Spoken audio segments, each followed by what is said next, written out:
को लिखा दिया उन्होंने। तो कई बार क्वेश्चन सीधा केवल ऑब्जर्व करने से हम सॉल्व कर सकते हैं। सो अगर हम क्या कैलकुलेट करने की कोशिश करें तो this will be really time taking और बहुत ज़्यादा कॉम्प्लिकेटेड बन जाएगी प्रॉब्लम। तो उससे बेटर होगा कि इसको इसमें बन जाएगा 12a²b। अब 12a²b के वो फैक्टर्स लिखने हैं ताकि 4a² और -3 भी बन जाए। तो बहुत हद तक तो यहाँ दिख ही रहा है कि मुझे इसमें यहाँ इसको 4 × 3 × a² × b, तो ये सब दिख रहा है, 4 भी दिख रहा है, a² दिख रहा है, 3 और b। तो इसको रियलाइज कर लेते हैं, 4a² को एक साथ लिख देते हैं और 3 और b को एक साथ लिख देते हैं, नेगेटिव लिख देते हैं नेगेटिव इसके साथ। तो 4a² -3b वो पेयर ऑफ नंबर्स है जिन दोनों को मल्टीप्लाई करने पर -12a² बन जाएगा, और ये तो सीधा सीधा दिख ही रहा है। तो इसका मतलब मैं इसको लिख सकता हूँ ax²। Hello everyone, so today we'll be starting with quadratic equations. So we'll divide this chapter into 3 lectures. पहले लेक्चर में factorization method, how do we solve equations using factorization method. दूसरे लेक्चर में quadratic formula से कैसे question solve करेंगे वो देखेंगे, और तीसरे लेक्चर में देखेंगे वर्ड प्रॉब्लम्स, जो भी जितने तरह की इसमें वर्ड प्रॉब्लम बनती है उसको हम एक लेक्चर में देखेंगे, और एक लास्ट में एक लेक्चर हम रखेंगे on this method which is completing square method.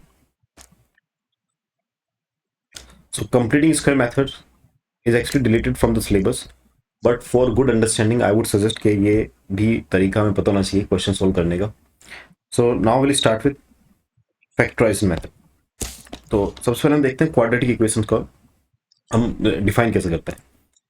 So any equation of this form ax² plus bx plus c is equal to 0. तो अगर कोई भी इक्वेशन इस फॉर्म का दिखे जिसमें a, b और c ये तीनों क्या हो, real numbers, these can be real numbers, rational, irrational, but a must not be 0. तो कोई भी इक्वेशन इस फॉर्म का मतलब डिग्री 2 का जो भी इक्वेशन होगा that will be a quadratic equation. इसमें b और c 0 हो सकते हैं बट a 0 नहीं होना चाहिए. फॉर एग्जांपल कुछ ऐसा अगर लिखा हो x² -5 इज इक्वल टू 0, केवल x² इज इक्वल टू 0 ही लिखा हो, या फिर कुछ ऐसा लिखा हो x² -5x + 6 is equal to 0. So all these are quadratic equation क्योंकि यहाँ पर highest power of x is 2. The highest power of x is 2 in all these. So before we start solving questions of factorization method, we need to understand one property, that is zero product property. So zero product property says that if you are given something like a into b is equal to 0, अगर कोई दो number multiply होने पर 0 बन रहे हैं तो ऐसा तभी पॉसिबल है जब या तो 0 या तो a 0 हो या फिर b 0 हो. कभी भी दो नॉन जीरो नंबर मल्टीप्लाई होने पर 0 नहीं बन सकते. फॉर एग्जाम्पल अगर हम कोई एग्जाम्पल लें 2 एक नॉन जीरो नंबर और दूसरा 3 एक नॉन जीरो नंबर, तो 2 और 3 मल्टीप्लाई होने पर क्या देंगे 6. बट इन दोनों में से अगर कोई एक नंबर 0 हो गया तो 0 × 3 विल बी 0. अगर हम कुछ ऐसा लिखें 2 × 0 दैट विल ऑल्सो बी 0, या फिर दोनों ही नंबर 0 हो जाए. तो इन तीनों केस में मुझे क्या मिल रहा है, प्रोडक्ट इज 0. तो 0 प्रोडक्ट तभी मिल सकता है जब कोई एक नंबर 0 या फिर दोनों नंबर 0 हो जाए. सो this is the property that will be using. तो कुछ क्वेश्चंस हम देखते हैं. तो अगर कुछ ऐसा लिखा हो x + 2 × x - 3 is equal to 0, तो एक क्वाड्रेटिक इक्वेशन का फैक्टर्ड फॉर्म है, यहाँ फैक्टर्स लिखे हैं, तो ये दोनों फैक्टर मल्टीप्लाई होने पर हमें क्या दे रहे हैं 0. अब अगर इनका प्रोडक्ट 0 है तो इसका मतलब या तो x + 2 0 होगा या फिर x - 3 0 होगा. तो इसको सोल्व करने पर मुझे इसके रूट्स मिल जाएंगे, x इज इक्वल टू -2 और x is equal to 3. Let's try one more. अगर कुछ ऐसा लिखा हो 2x - 7 × 3x + 5, तो इन दोनों को मल्टीप्लाई करने पर अगर 0 मिल रहा है तो इसका मतलब या तो 2x - 7 0 होगा या फिर 3x + 5. तो कोई भी दो एक्सप्रेशन को मल्टीप्लाई करने पर अगर 0 मिलता है तो इसका मतलब वो इंडिविजुअली 0 उनमें से एटलीस्ट एक तो होना चाहिए. तो 2x - 7 इज इक्वल टू 0, तो this will give x equal 7/2, और इसको इक्वेट करने पर हमें मिलेगा x is equal to -5/3. Now these equations were already in the factored form, so we did not have to solve anything. यहाँ में कुछ भी सॉल्व नहीं करना था, ये तो ऑलरेडी फैक्टर्ड फॉर्म में था. बट अगर कोई क्वेश्चन ऐसा कुछ दिया हो 5x² + 4x is equal to 0, तो इसको भी फैक्टराइज करना काफी सिंपल है. हम सीधा सीधा देख सकते हैं कि इन दोनों टर्म्स में कॉमन क्या है, पहले ये देखना होगा. सो इन दोनों टर्म में हम देख सकते हैं x कॉमन दिख रहा है, तो x को अगर मैं कॉमन लूँ तो यहाँ क्या बचेगा 5x और यहाँ बच जाएगा 4. तो वापस में दो फैक्टर दिख गए, x और 5x + 4. तो या तो x 0 हो जाए या फिर 5x + 4 0 हो जाए. तो तो 5x प्लस 4 0 को अगर मैं सोल्व करूं तो कितना मिलेगा, x इज इक्वल टू -4/5। तो यहां तक ये सब था सिंपल। अगर कोई इक्वेशन में कुछ ऐसा लिखा हो x² minus 5x plus 6 is equal to 0, अब इसको पहले हमें फैक्टर्ड फॉर्म में कन्वर्ट करना होगा, इसको फैक्टराइज करेंगे तब जाकर हम जीरो प्रोडक्ट प्रॉपर्टी यहाँ यूज कर सकेंगे। तो इसी के लिए हमें प्रोसीजर समझना है कि क्या प्रोसेस हम फॉलो कर रहे हैं। तो अगर कोई भी क्वाड्रेटिक इक्वेशन इस स्टैंडर्ड फॉर्म में मुझे दिखाई दे तो फर्स्ट स्टेप होगा कांस्टेंट टर्म c और कोएफिशिएंट ऑफ x² इन दोनों को मल्टीप्लाई करना। तो हम क्या करेंगे, इधर a और c को सबसे पहले मल्टीप्लाई करेंगे। तो यहाँ पर कांस्टेंट टर्म 6 और कोएफिशिएंट ऑफ x² 1, इन दोनों को पहले क्या करो, मल्टीप्लाई। तो 1 इंटू 6। अब इसके बाद इस 6 के फैक्टर्स लिखना शुरू करो, पेयर ऑफ नंबर जो कि मल्टीप्लाई होने पर 6 देंगे। तो मैं ऐसा लिख सकता हूँ 6 को 1 इंटू 6, 2 इंटू 3। अब ये दो पेयर ऑफ नंबर्स हैं। अब इसी तरह इन दो को कंबाइन करके, या तो इसको या फिर इसको कंबाइन करके हमें बनाना है मिडिल टर्म। तो मिडिल टर्म क्या है यहाँ पर, -5। तो -5 कैसे बन सकता है, देखो -5 बनाने के लिए हम क्या लिख सकते हैं, -6 और +1। -6 +1 लेंगे तो भी क्या बन जाएगा, -5 बन जाएगा दोनों को ऐड करने पर। दूसरा -2 और -3 लें तो भी -5 बनेगा। तो इन दोनों पेयर में से हम कौन सा नंबर लेंगे ये देखने के लिए हमें इनका प्रोडक्ट देखना होगा। तो -6 और 1 का प्रोडक्ट क्या होगा, -6, और -2 -3 का प्रोडक्ट क्या होगा, +6। लेकिन हमें प्रोडक्ट चाहिए क्या, 6 was the product of this number and this number.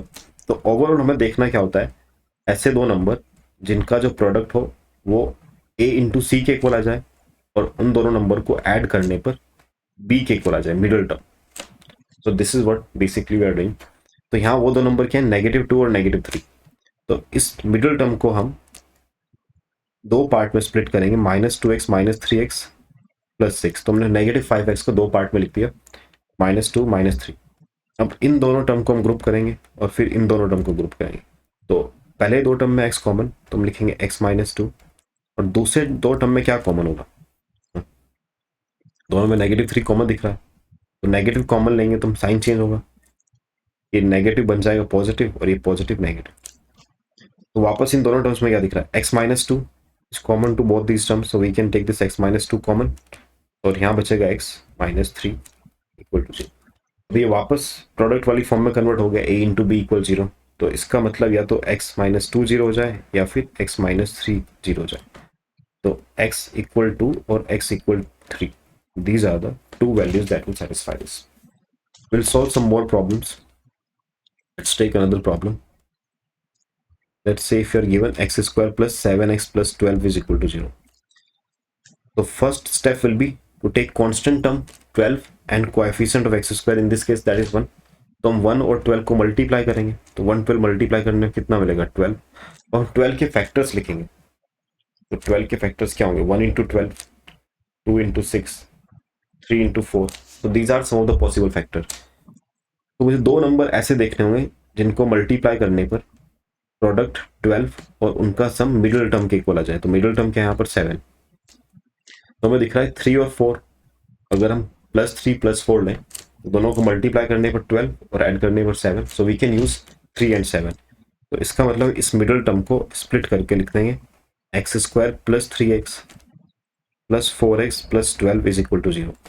अब इन दोनों टर्म का ग्रुपिंग करेंगे, पहले दो ग्रुप और दूसरे दो का एक ग्रुप बनाएंगे। अब इन दोनों टर्म में हमें दिख रहा है x common, so we can write x + 3, और ये दो टर्म्स जो लिखे हैं इनमें 4 कॉमन, x + 3। यहाँ जो फैक्टर लिखे होंगे ये दोनों टर्म्स में सेम दिखना चाहिए, तभी इसका मतलब सही जा रहा है। अगर ये दोनों अलग दिखें तो इसका मतलब कुछ गलती हुई है। तो now we can take this x + 3 also common. ये x + 3 अगर दोनों टर्म में दिख रहा है तो हम इसको कॉमन ले सकते हैं। तो यहाँ बचेगा x + 4 इज इक्वल टू 0। अब ये वापस उसी फैक्टर्ड फॉर्म में कन्वर्ट हो गया, तो हम लिख सकते हैं x + 3 0 और x + 4 0। तो x की वैल्यू -3 और -4, ये दो सॉल्यूशन हमें इक्वेशन के मिल गए।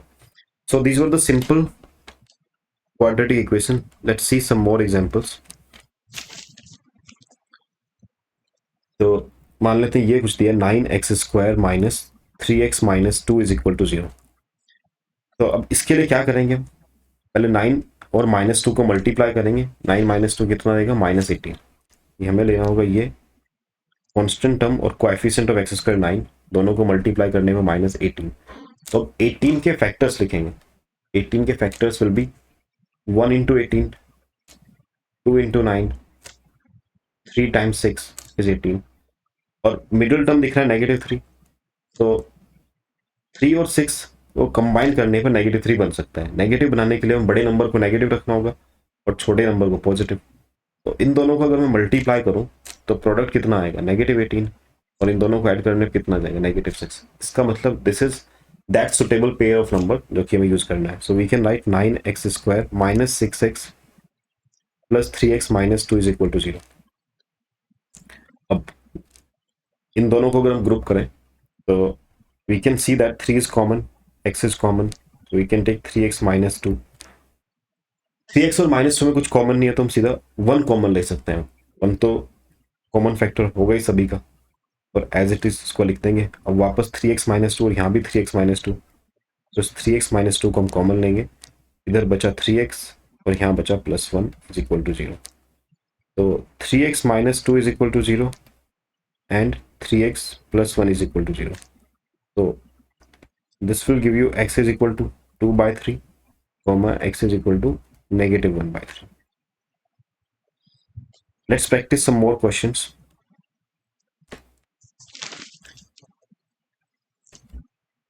Let's take 6x square minus x minus 2 is equal to 0.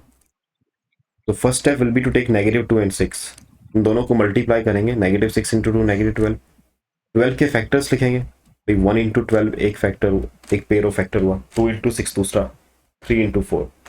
Middle term क्या दिख रहा है, -1। अब -1 बनाने के लिए मतलब डिफरेंस किसी तरह 1 आ जाए।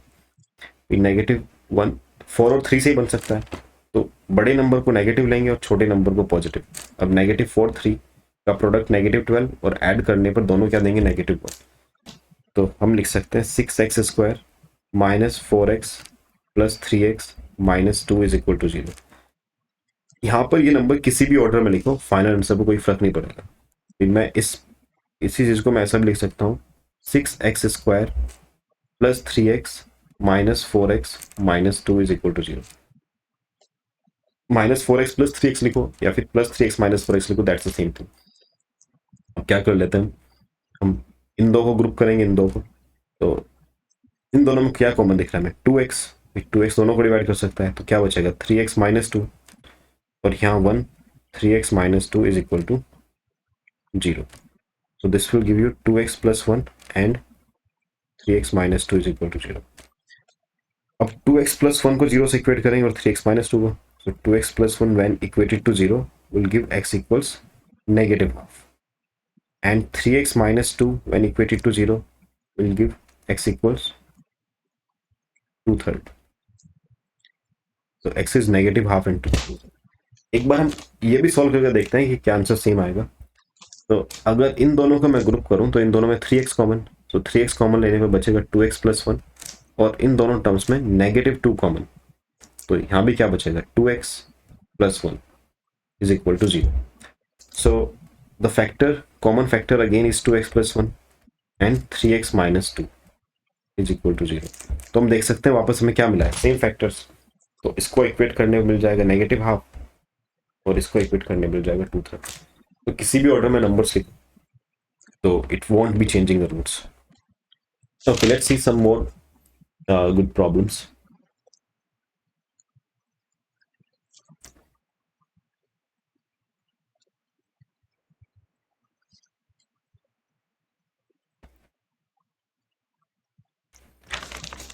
Let's take 48x square minus 13x minus 1 is equal to 0.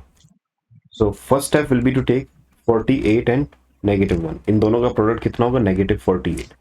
तो हमें कोई ऐसे नंबर देखना है जिनका प्रोडक्ट -48, और मिडिल टर्म अगर मैं देखूं तो मिडिल टर्म है यहाँ पर -13। तो उन दोनों नंबर को ऐड करने पर -13 बनना चाहिए। तो हम 48 के फैक्टर्स लिखते हैं। तो 48 का एक फैक्टर तो ये होगा 1 इंटू 48। इसके बाद हम क्या कर सकते हैं, अगर कुछ केसेस में नंबर्स काफ़ी बड़े होंगे तो this will be difficult to think कि उनके सभी पेयर डायरेक्टली लिखाना मुश्किल होगा। तो कोई पेयर मिस ना हो तो उसके लिए हम एक प्रोसेस फॉलो कर सकते हैं। 48 जो भी बड़ा नंबर होगा हम उसको डिवाइड करना शुरू करेंगे। तो 48 को हम 2 से डिवाइड करेंगे तो क्या मिलेगा 24। जिस नंबर से डिवाइड किया उसी नंबर से दूसरी तरफ मल्टीप्लाई करो, तो 1 टाइम्स 2 विल बी 2। इससे होगा क्या, प्रोडक्ट विल रिमेन सेम। हम एक तरफ 2 से डिवाइड किया, दूसरी तरफ 2 से मल्टीप्लाई किया, तो प्रोडक्ट में कोई चेंज नहीं आएगा। वापस 24 को 2 से डिवाइड करो, तो अगर मैं वापस 2 से डिवाइड करूं तो इधर 12 और इधर 2 से अगर मैं मल्टीप्लाई करूं तो 4। 2 टाइम्स 2 4, वापस 4 times 12 will be 48। So will keep doing this. इस बार फिर 12 को 2 से डिवाइड करेंगे तो कितना आ जाएगा 6, और 4 को 2 से मल्टीप्लाई करेंगे तो 8। 6 को 2 से डिवाइड करेंगे तो 3, और 8 को 2 से मल्टीप्लाई करेंगे 16। 16 times 3 is again 48। Now we can see कि 3 तो और आगे फैक्टराइज नहीं होगा, 16 हो सकता है। बट अभी हम देख लेते हैं कि जो गिवन जो नंबर्स, जो पेयर ऑफ नंबर्स आए, क्या उसमें से कोई 13 बना सकता है। So if you look at this 16 and 3, अगर हम 16 3 देखें तो 16 3 का डिफरेंस क्या होगा 13, बट हमें चाहिए नेगेटिव 13, तो हम लेंगे नेगेटिव 16 एंड पॉजिटिव 3। अब नेगेटिव 16 पॉजिटिव 3 मल्टीप्लाई करने पर क्या देगा, नेगेटिव 48 मल्टीप्लाई करने पर, ऐड करने पर नेगेटिव 13। तो इसका मतलब ये वो पेयर ऑफ सुटेबल नंबर है जो हमें चाहिए था। तो हम लिखेंगे 48x² minus 16x plus 3x minus 1 is equal to 0। अब इन दोनों 16 times 3 is 48, so 16 can be taken common, x can be taken common, तो यहाँ बचेगा 3x माइनस 1 और ये plus 1, 3x minus 1 is equal to 0। तो 3x माइनस 1 दोनों में दिख रहा है हमें, 3x में नहीं, तो हम कॉमन लेंगे, इधर बच जाएगा 16x plus 1 is equal to 0। तो इन दोनों को अगर मैं इक्वेट करूं 3x माइनस 1 को 0 से और 16x प्लस 1 0 से, तो दोनों से मुझे एक एक रूट मिल जाएगा। तो this will give x is equal to 1/3 और ये सोल्व करने पर आ जाएगा -1/16। Okay, let's see some more problems. तो अभी तक जो प्रॉब्लम थे वो सिंपल स्ट्रेट फॉरवर्ड दिए। कुछ केसेस में मैं इसको कुछ ऐसा लिखा हो 3x² is equal to negative 11x minus 10 is equal to, okay ऐसा कुछ लिखा। तो इस केस में मुझे क्या करना होगा, पहले ये सब एक तरफ ट्रांसपोज करना होगा, ये स्टैंडर्ड फॉर्म में दिखेगा तभी तो हम इसको आगे फैक्टराइज कर पाएंगे। तो 3x² plus 11x plus 10 is equal to 0। Now you will do the same thing, हम यहाँ 10 और 3 दोनों को मल्टीप्लाई करेंगे, कितना आ जाएगा 30। अब 30 के फैक्टर्स लिखना शुरू करते हैं। 31 इंटू 30, फिर वही 30 को 2 से डिवाइड करो तो 15, और 1 को 2 से मल्टीप्लाई करो तो 2। फिर 15 को हम क्या कर सकते हैं, we can divide this by 3, 3 से डिवाइड करेंगे तो 5, और 2 को 3 से मल्टीप्लाई करेंगे 6। तो these are possible pair of numbers. 6 और 5 ऐड होने पर 11 बन सकते हैं, तो 6 and 5 will be that pair of number जो मल्टीप्लाई होने पर 30 और ऐड होने पर 11 बनाएगा। तो इसका मतलब we can take 3x² plus 6x plus 5x plus 10 is equal to 0। अब ये दोनों जो फर्स्ट टर्म्स हैं इनसे 3x कॉमन लेंगे तो x प्लस 2, और इससे अगर हम 5 कॉमन लेंगे तो वापस x plus 2 is equal to 0। This is what you will be gate.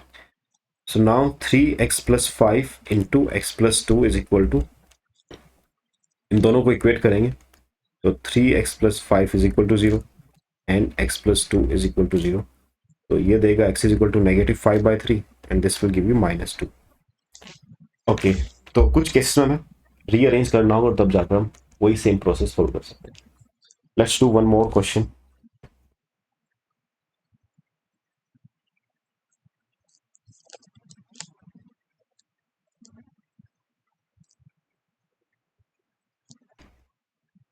अगर कुछ ऐसा लिखा हो 25 टाइम्स ऑफ x प्लस 1, तो वापस हम क्या करेंगे, उसमें एक कुछ और एडिशनल स्टेप्स आ जाएंगे भाई। 25x into x, 25x², 25x into 1, 25x, इसको इधर ट्रांसपोज करेंगे तो +4 इज इक्वल टू 0।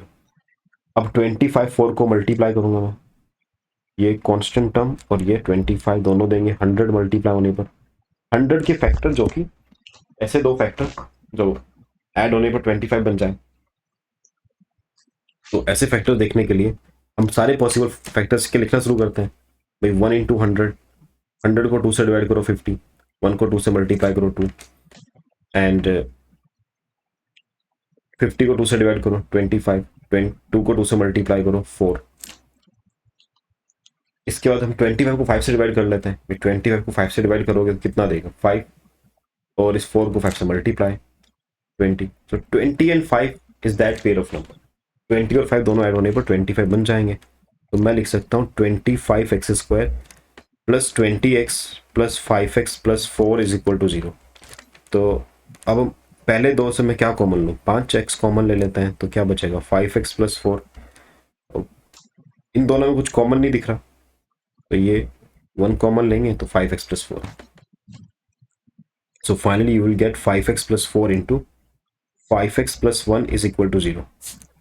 अब 5x प्लस 1 को 0 से इक्वेट करेंगे, 5x प्लस 4 को 0 से इक्वेट करेंगे, तो this will give you -1/5 and -4/5। So -1/5 and -4/5 are the roots of this equation.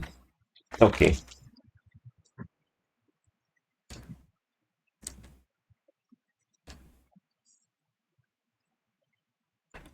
अब कुछ केसेस में होगा क्या कि इक्वेशन सीधा सीधा क्वाड्रेटिक नहीं दिखेगी, तो उसको वही सिंप्लीफाई करना होगा, लाइक 10x - 1/x = 3।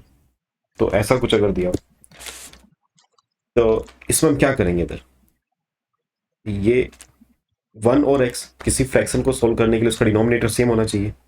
तो यहाँ 1 और यहाँ x, तो इसमें मुझे क्या करना होगा, x मल्टीप्लाई करना होगा ऊपर नीचे, तभी तो फ्रैक्शन सेम बनेगा। तो ये हो जाएगा 10x² upon x minus 1 upon x is equal to 3।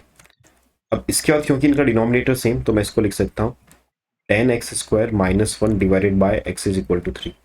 Now you can just cross multiply करेंगे तो 10x² minus 1 is equal to 3x, और फिर बस इसको रीअरेंज करेंगे 10x² minus 3x minus 1 is equal to 0। So it has to be in this standard form ax² bx plus c, तभी हम अपना ये जो प्रोसीजर है फैक्टराइजेशन वो यूज़ कर सकते हैं। तो इसको भी पूरी तरह सोल्व करने के लिए 10 और -1 इन दोनों को मल्टीप्लाई करेंगे तो -10। 10 के अगर मैं फैक्टर्स लिखूं तो 5 × 2। सो विद प्रैक्टिस हम डायरेक्टली लिखने लगेंगे कि फैक्टर्स क्या होंगे। हमेशा ये पूरा प्रोसीजर ऐसा 10-12 फैक्टर्स नहीं लिखने होंगे, तो नहीं दिखेंगे तो हम सब फैक्टर्स लिखना ही होगा फिर। तो जैसे 10 के केस में 5 × 2 विल गिव 3, और नेगेटिव बनाने के लिए मुझे पता है क्या करना होगा, नेगेटिव बड़े नंबर के साथ लिख देंगे plus 2x minus 1 is equal to 0। तो अब इन दोनों में 5x कॉमन, तो मैं 5x कॉमन लूंगा तो 2x minus 1 plus 1 times of 2x minus 1 is equal to 0। तो this will give 5x plus 1 into 2x minus 1 is equal to 0। अब इसको इक्वेट करेंगे, फिर इसको इक्वेट करेंगे, तो अब हम सीधा डायरेक्ट लिख देते हैं -1/5 and +1/5। Okay, so this is how these are very simple problems that we are doing. इसके आगे जो थोड़ी कॉम्प्लिकेटेड प्रॉब्लम्स हैं we'll see them. So this was the kth problem. Let's do this one. So this time we are given 2 upon x² minus 5 upon x plus 2 is equal to 0. अब इस problem में तो ये standard form में नहीं, इसे standard form में convert करना होगा। कन्वर्ट करने के लिए क्या करेंगे भाई, इन तीनों ही केसेस में देख सकता हूँ यहाँ 1x और x², तो डिनोमिनेटर सेम करने के लिए मुझे इसको x से मल्टीप्लाई करना होगा, यहाँ x और x मल्टीप्लाई करना होगा, और इसमें x² और x² मल्टीप्लाई करना।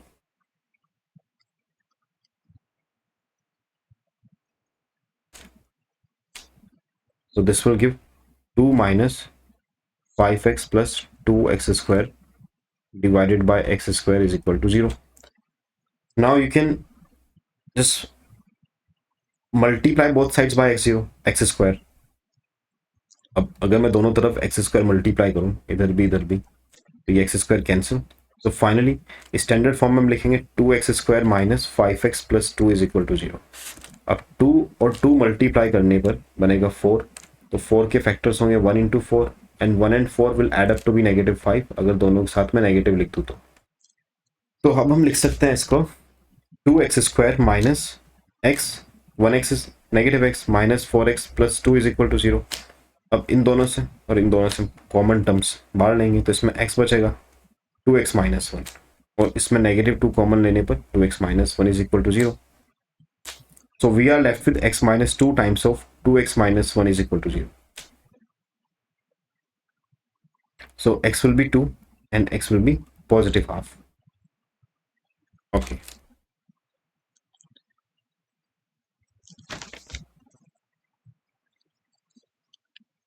So now we have some terms containing square roots. So 4 root 3x square plus 5x minus 2 root 3 is equal to 0. अब ये स्क्वायर रूट वाले प्रॉब्लम सॉल्व करने के लिए हमें कुछ बेसिक चीज़ें पता होनी चाहिए कि अगर मैं स्क्वायर रूट ऑफ 2 को स्क्वायर रूट ऑफ 2 से मल्टीप्लाई करूं तो ये बनेगा स्क्वायर रूट ऑफ 2 टाइम्स 2, और स्क्वायर के अंदर अगर कुछ भी पेयर दिखे तो हम उससे क्या कर सकते हैं, उस नंबर को बाहर लिख सकते हैं. मतलब रूट 2 को 2 बार मल्टीप्लाई करने पर root will disappear, we can say that. ऐसा ही अगर मैं रूट 3 इंटू रूट 3 करूँ तो क्या दिखेगा, रूट 3 टाइम्स 3 फाइनली 3. तो बेसिकली अगर कुछ root n times root n होता हुआ दिखाई दे या फिर रूट n का स्क्वायर होता हुआ दिखाई दे तो that will just be n. तो क्या होगा, n ही होगा. और इसी का रिवर्स लिखना भी आना चाहिए कि अगर कहीं 3 लिखा हो तो हमें दिखना चाहिए कि 3 actually contains root 3 and root 3. 3 में रूट 3 2 बार लिखा है, root 3 into root 3 will make 3. कहीं 5 अगर लिखा हो तो हमें 5 को ऐसा लिखना आना चाहिए कि 5 को मैं रूट 5 इंटू रूट 5 लिख सकता हूँ. अगर कहीं 6 लिखा हो तो 6 को हम क्या लिख सकते हैं, 6 को हम 2 इंटू 3 लिख सकते हैं. अब जरूरत पड़ने पर हो सकता है कि मुझे 3 को ऐसा लिखना पड़ जाए रूट 3 टाइम्स रूट 3, और 2 को लिखना पड़ जाए root 2 times root 2. So these are the basic things जो कि हमें पता होनी चाहिए. तो इस क्वेश्चन में देखते हैं ये सब कैसे यूज होगा.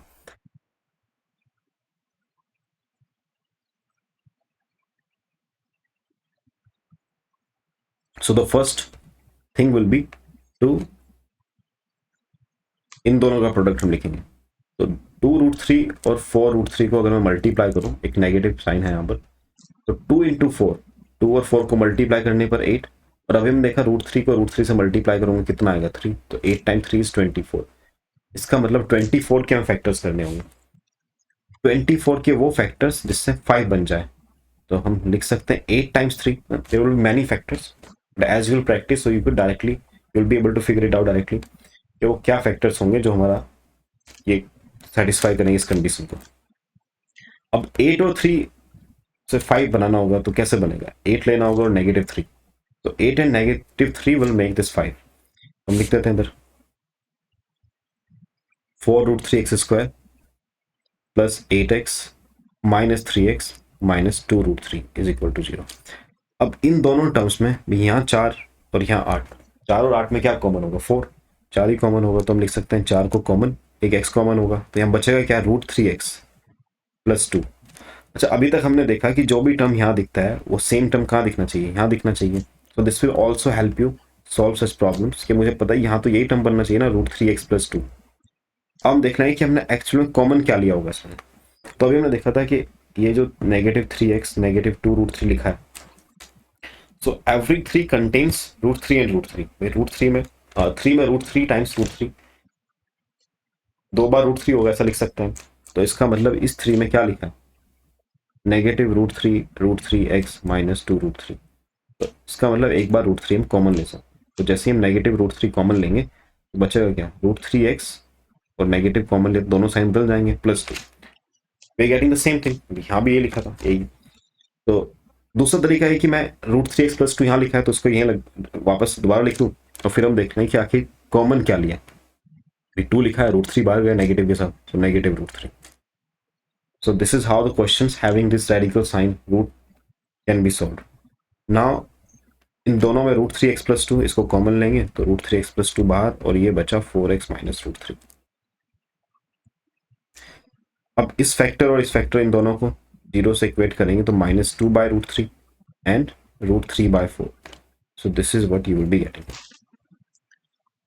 तो इसके बाद हम देखते हैं कुछ और problems having roots. Okay, so let's do this one. Root 2x square minus 3x minus 2 root 2 is equal to 0.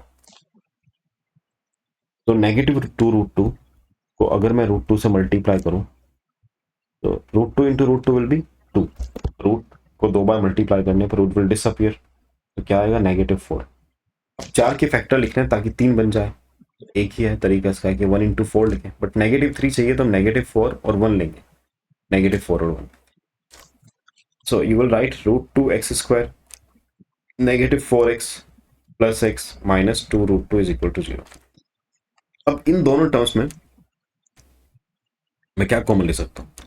4 को हम लिख सकते हैं 2 टाइम्स 2 और 2 को फिर मैं लिख सकता हूँ रूट 2 टाइम्स रूट 2, मतलब यहाँ 2 और ये रूट 2 ऐसा कुछ लिखा है।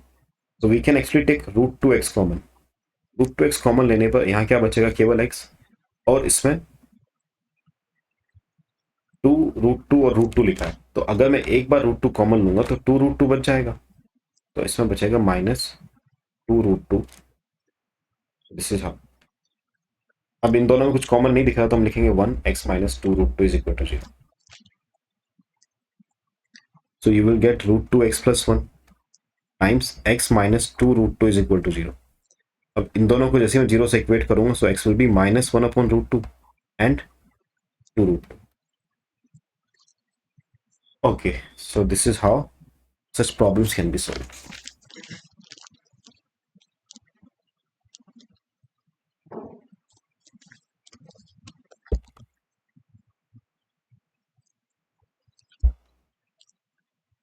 So let's see this one. X square minus root 2 plus 1 into x plus root 2 is equal to 0.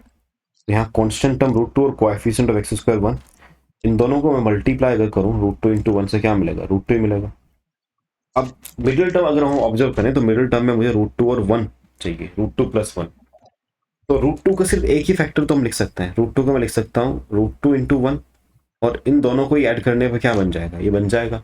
इसका मतलब यहाँ तो ऑलरेडी ये अपने उसी फॉर्म में लिखा है, तो इसको हम सेपरेट कर देंगे माइनस रूट 2x और minus 1 into x minus x plus root 2 is equal to 0। अब इन दोनों से कॉमन लेंगे, तो इन दोनों में x कॉमन तो x माइनस रूट 2, और इन दोनों में नेगेटिव 1 अगर मैं कॉमन लूँ तो x माइनस रूट 2। नेगेटिव लेने पर साइन बदलता है। साइन बदलने का मतलब पॉजिटिव रूट 2 था, ये क्या बन गया? नेगेटिव रूट 2, और ये नेगेटिव x था, ये क्या बन गया? Positive x। तो दोनों में x माइनस रूट 2 दिख रहा है तो हम x माइनस रूट 2 कॉमन लेंगे, इधर बचेगा x minus 1 is equal to 0। So you will be getting x is equal to root 2 and 1. So root 2 and 1 are the roots of this. अब हम कुछ क्वेश्चंस करेंगे जिसमें नंबर्स नहीं दिए होंगे, वेरिएबल्स दिए होंगे, और करना उसको सॉल्व फैक्टराइजेशन से ही है। तो these are the good problems.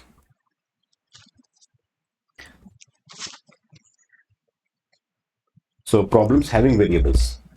Let's see this one. So 4x square plus 4bx minus a square minus b square.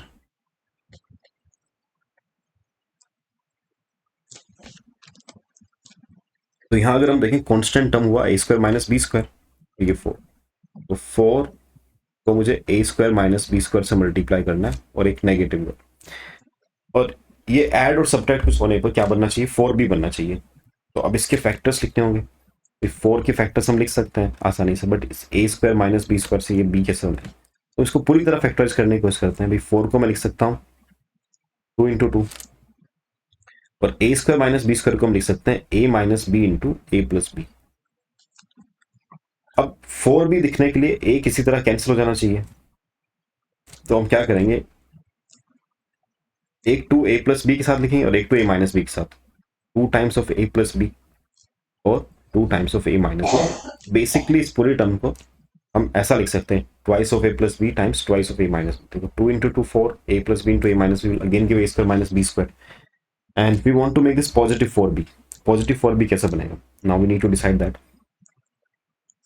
तो अगर मैं इस नंबर के साथ अगर मैं एक 2 times of a plus b लूँ और दूसरा minus 2 times of a minus b, ये, तो इन दोनों को मल्टीप्लाई करने पर क्या देखते हैं? वही बन जाएगा।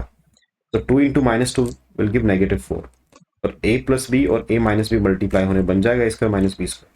इन दोनों को अगर हम ऐड करें तो क्या बनेगा? तो मैं इसको एक्सपेंड करूंगा 2 into A 2a, 2 into B 2b, minus 2 into A minus 2a, minus 2 into minus 2b plus 2b, तो 2a cancel, 2b plus 2b 4b बन गया। इसका मतलब ये वो दो सुटेबल नंबर्स हैं जो हमें चाहिए यहाँ पे। तो हम लिखेंगे 4x square plus 2 times of a plus B into x, और दूसरा नंबर है माइनस, तो -2 times of a minus B into x, minus of a square minus b square is equal to 0। Now अब इन दो टर्म्स में अगर हम देखें, एक तो 2 कॉमन है, एक x कॉमन, तो 2x को हम लिख देते हैं बाहर। यहाँ क्या बचेगा, 2x plus a plus b, ये a प्लस बी बच जाएगा। और इन दोनों टर्म्स में अगर हम देखें तो मैं इस a square minus b square को लिख सकता हूँ negative a minus B into A plus b. तो इन दोनों टर्म में वापस a माइनस बी कॉमन, यहाँ भी a माइनस बी कॉमन, तो ये नेगेटिव हम कॉमन लेंगे a माइनस बी, तो ये बचेगा 2x plus a plus b is equal to 0। अब ये देखो यहाँ 2x a प्लस बी और यहाँ भी 2x plus a plus b, तो इसको लिख देंगे बाहर। तो इस टर्म को अगर मैं लिखूँ बाहर तो ये बनेगा 2x plus a plus b, और ये 2x minus of a minus b is equal to 0। तो 2x plus a plus b, और इसको अगर हम एक्सपेंड करेंगे, इसको सिंप्लीफाई करें तो minus a plus b is equal to 0, ये बन जाएगा। ओके, अब ये दो फैक्टर्स में दिख गए, तो एक बार इसको इक्वेट करेंगे, एक बार इसको इक्वेट करेंगे, तो आंसर आ जाएगा। तो या तो 2x plus a plus B 0 होगा, मतलब 2x होगा माइनस a माइनस बी, तो x आ जाएगा minus a minus B upon 2, या फिर 2x minus a plus b, ये 0 होगा, तो 2x आ जाएगा a माइनस बी। ट्रांसपोज करने पर दोनों का साइन बदल जाएगा और x की वैल्यू आ जाएगी a माइनस बी अपॉन 2। तो नंबर की टर्म्स में सोचना फिर भी आसान था, जब वेरिएबल्स होंगे तो हमें बहुत प्रॉपरली देखना होगा कि कैसे होगा, कैसे वो दो नंबर्स मिलेंगे जिनको, जो कि कंडीशंस सेटिस्फाई करेंगे। और प्रॉब्लम्स हम देखते हैं having variables. So let's try this one, ax square plus 4 times of a square minus 3b into x minus 12ab is equal to 0। अब इसमें भी वापस वही, ये कांस्टेंट टर्म और ये a को मल्टीप्लाई करेंगे इन दोनों का, माइनस 12ab, तो a से मल्टीप्लाई करने पर बन जाएगा 12a स्क्वायर बी। अब 12a स्क्वायर बी के वो फैक्टर्स लिखने हैं ताकि 4a स्क्वायर और माइनस 3b बन जाए। तो बहुत हद तक तो यहाँ दिख ही रहा है कि मुझे इसमें से यहाँ इसको 4 इंटू 3 इंटू ए स्क्वायर इंटू बी, तो ये सब दिख रहा है, 4 भी दिख रहा है, ए स्क्वायर दिख रहा है, 3 और बी। तो बस इसको रीअरेंज कर लेते हैं भाई, 4 ए स्क्वायर को एक साथ लिख देते हैं और 3 और बी को एक साथ लिख देते हैं, नेगेटिव लिख देते हैं नेगेटिव इसके साथ। तो 4 ए स्क्वायर माइनस 3 बी वो पेयर ऑफ नंबर्स हैं जिन दोनों को मल्टीप्लाई करने पर माइनस 12 ए स्क्वायर भी बन जाएगा, और ये तो सीधा सीधा दिख ही रहा है। तो इसका मतलब मैं इसको लिख सकता हूँ A X square plus 4a square X minus 3b X minus 12ab is equal to 0। तो अब इससे हम ax कॉमन लेंगे तो क्या बचेगा, x प्लस, और इससे भी ax कॉमन लिया तो ये सिर्फ यहाँ 4a बच जाएगा। अब दूसरी टर्म में हम क्या देख सकते हैं कि मुझे पता है x प्लस 4a तो रिपीट होना ही है ना, यहाँ पर हमने इतने क्वेश्चंस किए सब में x प्लस 4a, मतलब जैसा यहाँ दिखता था वही वहां दिखेगा। तो x प्लस 4a अगर अंदर बचेगा तो बाहर क्या, भाई यहाँ था क्या, इसमें था 3b, तो इसका मतलब नेगेटिव 3b हमने कॉमन लिया, और फिर हम वेरीफाई कर सकते हैं नेगेटिव 3b इंटू एक्स के कुछ गलती तो नहीं हुई, ये हो सकता है यही गलत हो गया हो, तो फिर हम लिखने से तो वो उसके चांसेस भी, इस प्रॉब्लम ऐसा कुछ होने के चांसेस भी खत्म करने के लिए वापस वेरीफाई कर लेंगे, negative 3b into x negative 3b x सही है, और नेगेटिव 3b इंटू 4 है नेगेटिव 12ab। अब वापस ए एक्स माइनस 3b, इन दोनों में ये दिख रहा है कि x plus 4a is common, तो you can write x plus 4a into A X minus 3b equal 0। तो x plus 4a is equal to 0, A X minus 3b is equal to 0। तो भाई इसको हम बस हम सोल्व करेंगे तो आ जाएगा answer, x is equal to 3b upon a। Okay, so this was another problem having variables. और क्वेश्चन देखते हैं।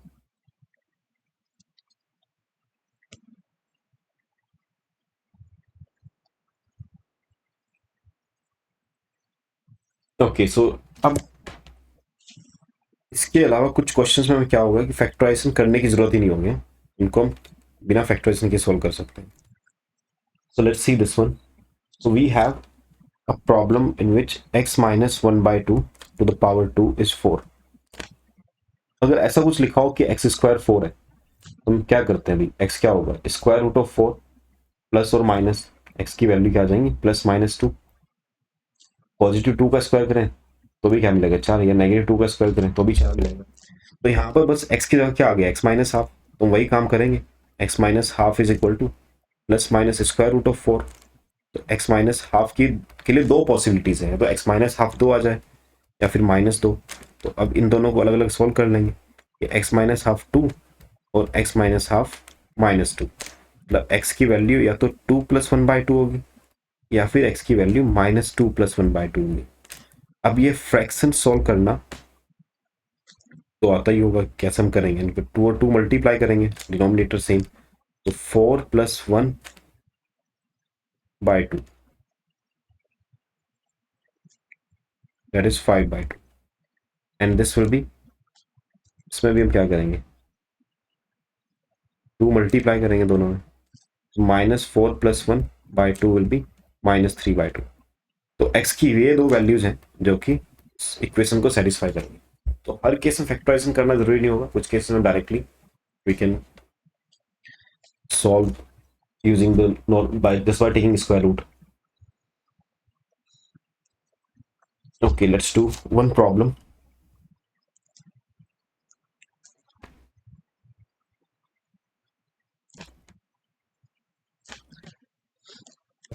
तो इस टर्म में अगर हम देखें तो मिडिल टर्म बीच में क्या रूट 2 बनाना है किसी तरह, और इधर क्या दिख रहा है 6 और यहाँ 1.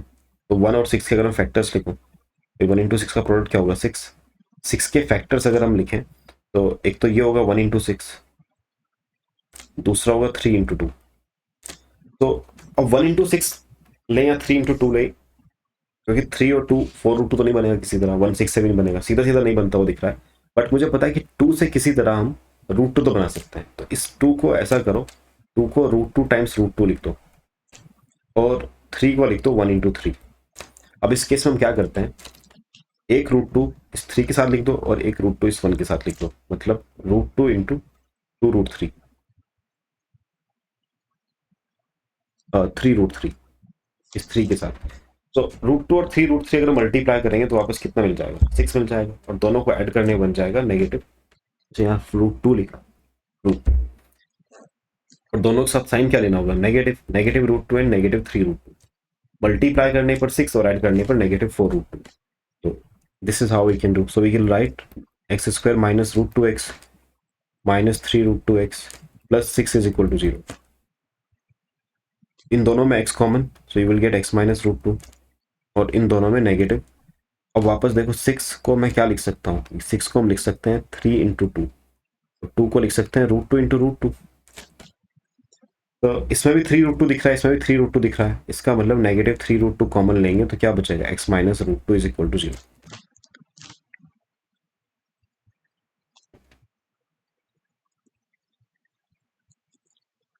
So you can equate these to 0 and that will give you root 2 and 3 root 2 as the answer.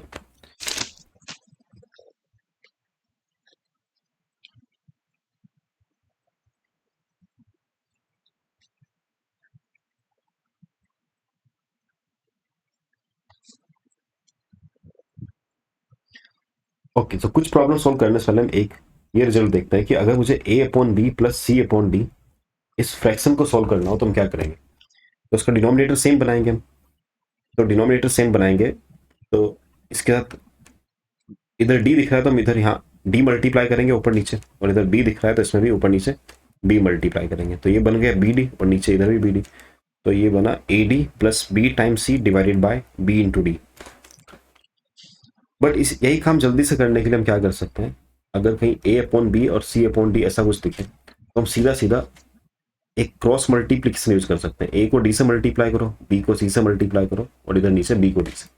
तो a into D plus b into C divided by b into D. तो we are getting the same thing, we are getting the same thing. तो हम जल्दी solve करने के लिए we can do this.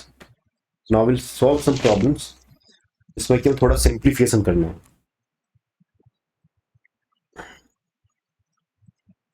So let's suppose you're given x plus 3 upon x plus 2 is equal to 3x minus 7 divided by 2x minus 3। तो इसमें तो हम सीधा सीधा क्रॉस मल्टीप्लाई कर सकते हैं, इन दोनों को मल्टीप्लाई, इन दोनों को मल्टीप्लाई, तो this will give x plus 3 into 2x minus 3। इधर मल्टीप्लाई करेंगे तो x plus 2 into 3x minus 7। सो अब x को 2x से मल्टीप्लाई करूंगा तो 2x स्क्वायर, और x को -3 से मल्टीप्लाई करेंगे तो -3x। पहले एक टर्म लेंगे उसको 2x के साथ, फिर -3 के साथ, फिर दूसरा 3 को 2 के साथ 6x, और 3 को -3 के साथ -9, x को 3x के साथ 3x स्क्वायर, x को -7 के साथ -7x, 2 को 3 के साथ 6x, और 2 को -7 के साथ -14।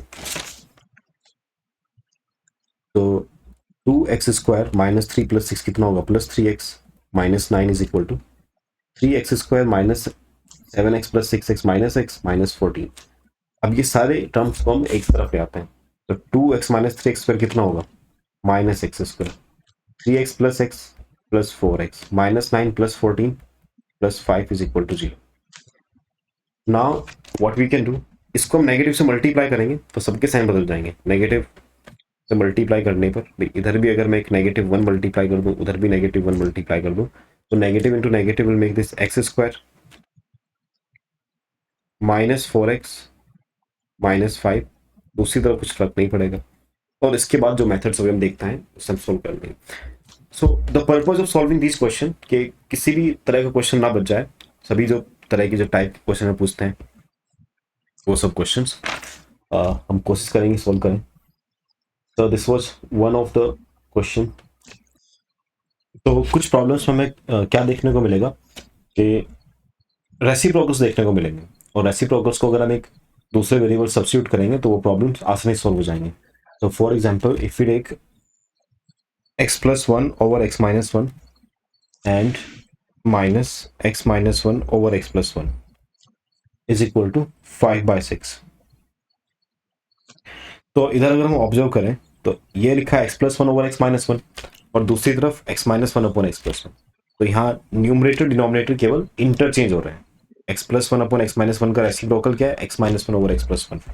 तो अगर मैं यहाँ पर इस x - 1 over x + 1 की जगह t भर दूं, तो फिर ये x + 1 over x - 1 की जगह अगर हम इसकी जगह t भर दें तो ये t का रेसिप्रोकल, तो मैं इस इक्वेशन को लिख सकता हूँ t - 1 upon t is equal to 5/6। अब ये क्वेश्चन हम t की टर्म्स में सोल्व कर लेते हैं पहले। तो अब यहाँ इनका डिनोमिनेटर सेम, अब we can use cross multiplication method. हम इस t को इस तरह मल्टीप्लाई करेंगे, इस 1 को इधर मल्टीप्लाई करेंगे, और 1 और t को मल्टीप्लाई करेंगे। तो t into T, T square, 1 into 1 -1, और 1 इंटू टी मल्टीप्लाई करने पर t देगा इज इक्वल टू 5/6। फिर वापस क्रॉस मल्टीप्लिकेशन, तो 6 इंटू ये 6 इधर, और ये 1 t इधर मल्टीप्लाई, तो 6 times of t square -1 is equal to 5 times of t। So we'll get 6t square minus 6 is equal to 5t। So इसको हम लिखेंगे 6t square minus 5t minus 6 is equal to 0। अब इस quadratic को solve करेंगे, तो 6 और -6 का प्रोडक्ट होगा 36, और 36 के factors 9 and 4 will make -5। So we can write 6t square minus 9t plus 4t minus 6 is equal to 0। तो अब ये 60 स्क्वायर और 90, सो वी कैन टेक, इन दोनों से हम क्या कॉमन ले सकते हैं, we can take this 3t common. तो 3t कॉमन लेने पर क्या बचेगा, 2t - 3, और इन दोनों से फिर 2 कॉमन लेंगे तो यहाँ भी क्या बचेगा, 2t - 3 इज इक्वल टू 0।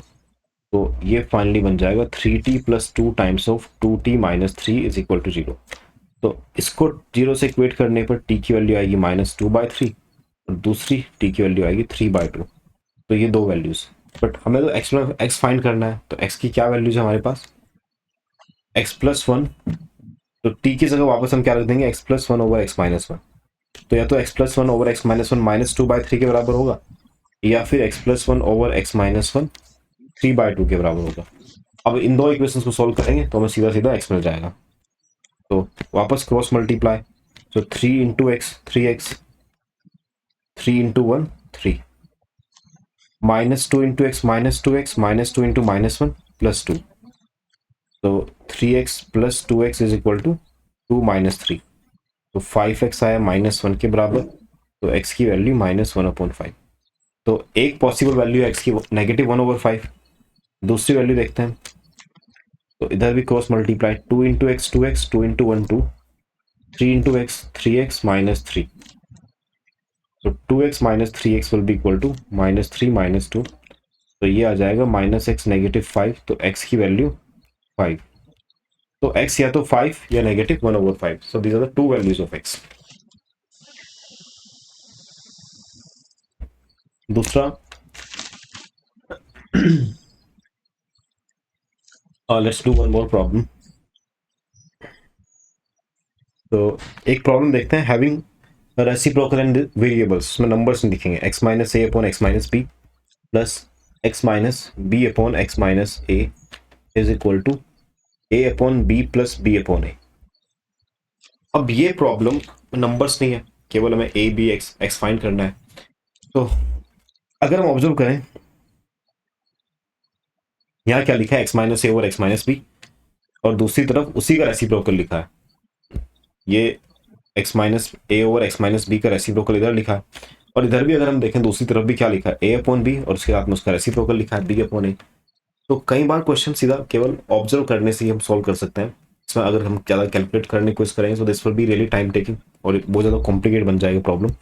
तो उससे बेटर होगा कि इसको हम सीधा सीधा, भाई इधर भी रेसिप्रोकल उधर भी रेसिप्रोकल, तो हम बोल सकते हैं कि ये x minus A upon x minus B की वैल्यू a अपॉन बी, या तो ये a अपॉन बी के इक्वल होगा, या फिर x minus A upon x minus B, या फिर ये b अपॉन ए के इक्वल होगा। This is the possibility.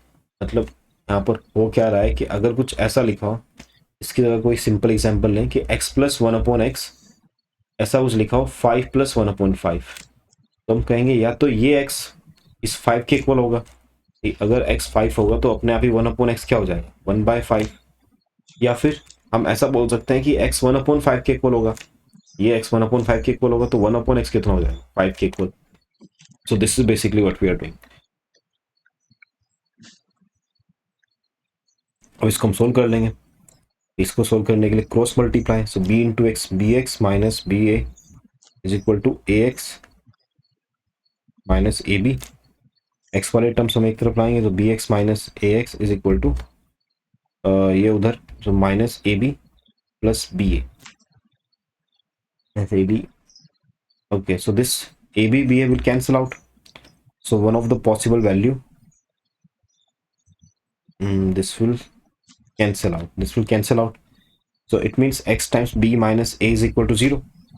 तो अब या तो ये 0 हो जाए या फिर ये 0, and let's suppose this is given that a is not equal to b.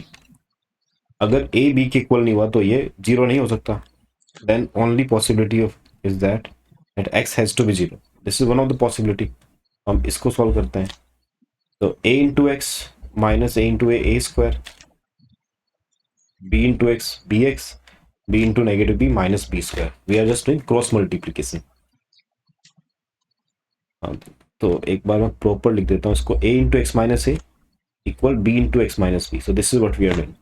So ax minus a square is equal to bx minus b square.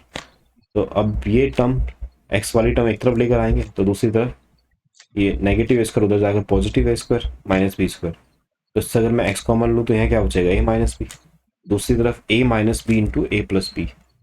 So we can cancel out a minus b and a minus b. So we are left with x is equal to a plus b. इसका मतलब x की value या तो 0 होगी या फिर a plus b. These are the two possible values. तो हमने इसमें इसको फैक्टराइज सिंप्लीफाई नहीं किया, हमने सीधा क्या किया, इसको ऑब्जर्व किया और सीधा सीधा हमने इक्वेट कर दिया। एक और प्रॉब्लम देखते हैं इसी तरह का।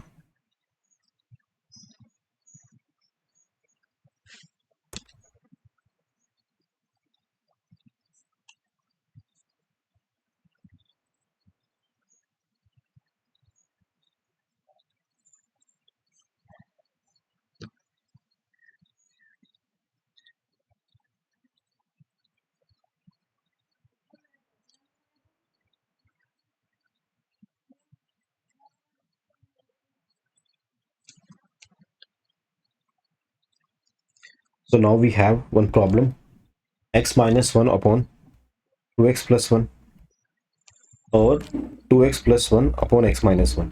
इसी का रेसिप्रोकल इधर लिखा और दूसरी तरफ लिखा है 5 upon 2. तो दिस प्रॉब्लम इज, तो इसको हम x minus 1 upon 2x plus 1 की जगह हम कुछ t रख देते हैं और ये उसका रेसिप्रोकल, तो इसकी जगह 1 upon t is equal to 5/2.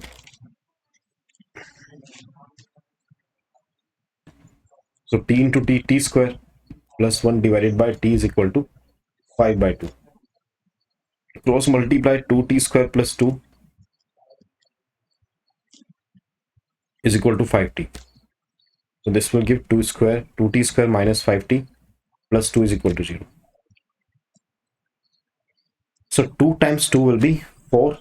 तो 4 के factors क्या होंगे? 4 into 1. So we'll be getting 2t square minus 4t minus t plus 2 is equal to 0. Now इन दो टर्म्स अगर मैं 2t कॉमन लूँ तो यहाँ बचेगा t minus 2, और नेक्स्ट दो टर्म्स अगर -1 कॉमन ले तो t minus 2 is equal to 0.